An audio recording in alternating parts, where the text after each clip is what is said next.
Okay, today we're going to be talking about the transformations of a quadratic graph and how it moves left and right and up and down. I will give you another video that describes the A and what happens with the A, but today we're going to be talking about the H and the K. As you see, we have this, and the location of all these variables matters where they're at, and they're going to change to numbers. So all that matters. So I've got an X plus or minus H squared, and then plus or minus K. And like I said, we'll discuss A tomorrow in another video. But the H will move the graph left and right. The K will move it up and down. It'll move the parent up and down. This one moves it left and right. Now our brain wants the plus sign to go right. That's what our mind tells us, is that the graph should move right. But it actually moves it left. And a minus will actually move the graph to the right. And our brain says, okay, that goes left. So just remember that horizontal movement does opposite of what our mind thinks it ought to do. Vertical movement does exactly what we think it ought to do. A plus sign goes up and a minus sign goes down. And we'll look at some of that, and I'll be going back and forth between this and Desmos. But as you see, we have the parent graph of x squared, that's in black. And then I move it up 2. So I honestly just take those points and move them up 2, and that's my blue graph. When you're doing your assignments, you do not have to graph the parent in black. You just need to graph this, and you can graph it in Desmos. If I have x squared, there it is, and then it was x squared plus 2, so x squared plus 2, just want you to see it in Desmos. Desmos does a much better job than my hand does, my hand work.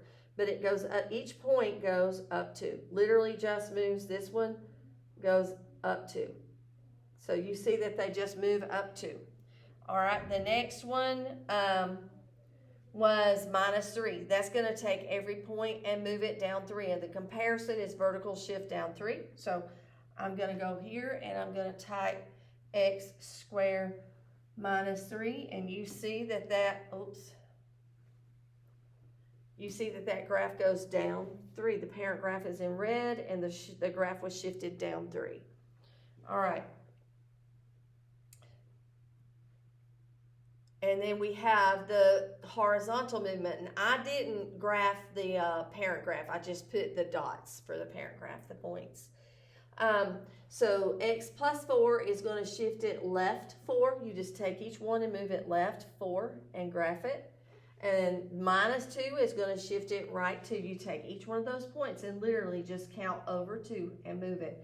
And if you will see on Desmos, we've got plus 4. And you will see that actually happen. X plus 4 squared. Move that graph that is in red. Moved it left 4. And it just seems really weird for it to do that, but that's exactly what happens. All right, so x minus 2 goes right, and you can see that. I just feel like Desmos is a cleaner presentation. And then, like I mentioned in class, on the EOC, they won't always give you the parent graph. They'll just throw up a graph, and then they'll do it like this. G of x is f of x plus 2. So my original graph is in black, and they may just give you an empty graph grid and have you take that graph and shift it up 2. So find yourself 2 points on the corner and just move them up 2. Now I put mine on the y-axis and the x-axis. Your corner points may not always be on the y and the x. Just wherever you find 2 corner points, move them up 2, sketch it, you'll be good. And this is the movement that's going to be right. So this is horizontal. Horizontal is within parentheses. Vertical is not. See how that 2 is not in the parentheses. That's how you know which one to do. And this one is shifting it down 2. So here's my graph in black. Hernandez, please report to the front office. And I'm moving it down 2. Hernandez, please report to the front office. Sorry for the interruption of the intercom. I'm not going to worry about trying to edit that out. Now, the vertex. If I do x plus 2 squared plus 5, I want you to see this. And I I've got to look back because my mind doesn't remember things long anymore. Look at variables and numbers all day. X plus 2 squared plus 5. Okay, so let's type that. X plus 2 squared plus 5. Look at your vertex. Your vertex is not positive 2, 5. It's negative 2, 5. That's because the graph got shifted left. So remember that. So when we're looking and we're trying to decide on our vertex, remember it's opposite. This is horizontal movement. So my vertex is negative 2, 5. My vertex here, this is right movement. It's 3, negative 1. All right, now we have a real world problem. We have a diving board. This is the equation. This is the main point here. It is being lowered by 5. That means it's vertically moving down 5. So we take our vertical number here, which is 9, and we lower it by 5. That means we subtract 5 from it. That gives us 4. We rewrite the equation, changing that number. That is all. If it is extended by 5, that means that it is moving to the right 5. And remember, right movement means minus. So we had a negative 2, and we subtract 5. That gives us negative 7 in the parentheses, and we don't bother with the 9.